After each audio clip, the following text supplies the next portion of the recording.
this video, we will be discussing starters and how they work. Any engine needs a way to crank and start the combustion process.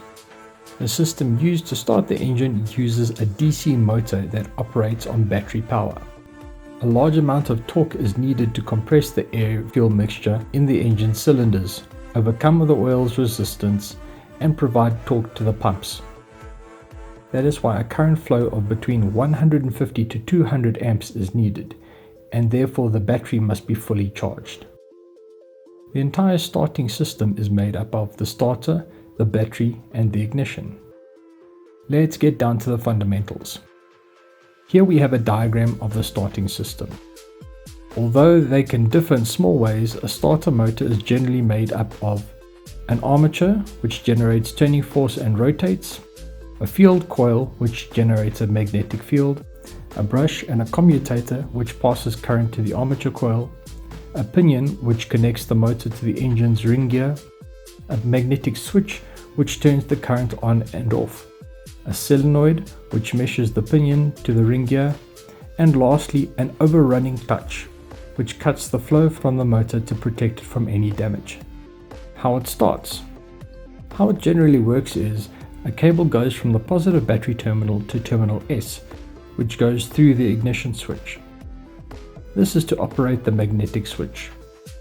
The ignition switch opens and closes the circuit, controlling the magnetic switch operation.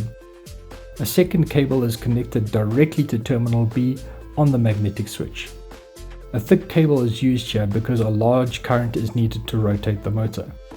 A similar cable is needed between terminal M of the magnetic switch and the motor. So when the connection is made between terminals M and B, current will flow and the motor will rotate. Some starters will have a speed reduction unit to increase torque.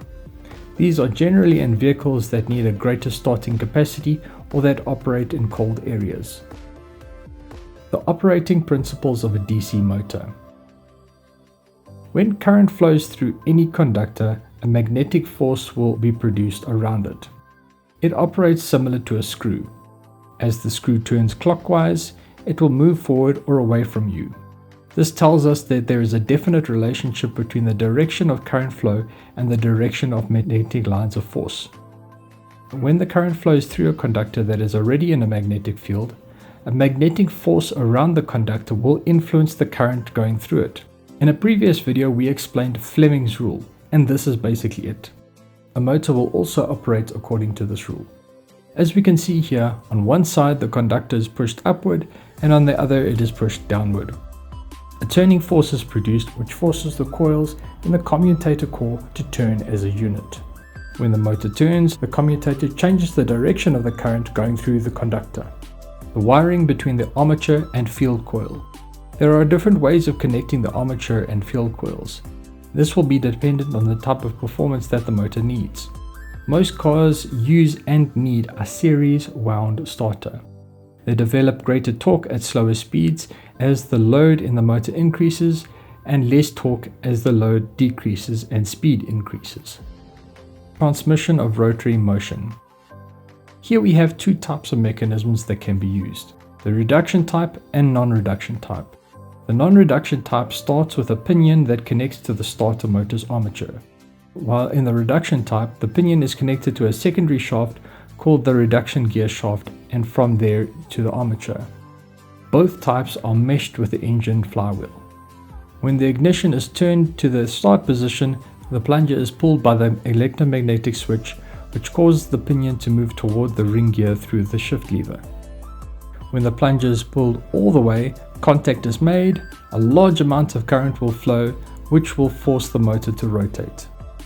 The force of both the pinion spring and the spiral spine moves the pinion against the ring gear. This is the same principle used when a bolt is turned within a nut. If the nut or pinion is held so that it doesn't rotate, the bolt or armature will move forward. When the ignition is turned back to the on position, the electromagnetic switch is demagnetized and the plunger will go back to its original position because of the return spring. The pinion demeshes with the ring gear and will also return to its original position. The starter motor and reduction gear. This type of motor is specifically used in diesel engines and engines that operate in cold climates. Here again there are two types of reduction gears: external gears and internal or planetary gears. The magnet switch. The magnet switch works exactly like a relay. It makes and breaks a circuit through which current flows through the motor and functions to mesh the pinion with the ring gear. System operation. Now that we are familiar with the system, let's follow the entire process from start to finish. We start with number 1, ignition switch off. When the ignition switch is in the off position, the contact is kept open by the return spring and there is no current flowing to the coil. Number 2, the ignition switch is in the start position. Current flows to the S terminal, pushing the coil and series coil. The core becomes magnetized, making it electromagnetic and forcing the plunger towards the connection point. The plunger's movement shifts the pinion via the shift lever, meshing it to the ring gear. Current passes through the series coil and onto the motor. Then the contacts close and the motor begins to rotate. The pinion meshes with the ring gear and cranks the engine. And while this is happening, contacts are pressed against the contact points, and because of this, current will not flow to the series coil.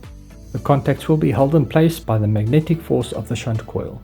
This is because when terminals B and M are connected, there will be no resistance because of the current flowing through both terminals, while there will be resistance and no current flowing through the series coil. And number 3, the ignition switch in the start position.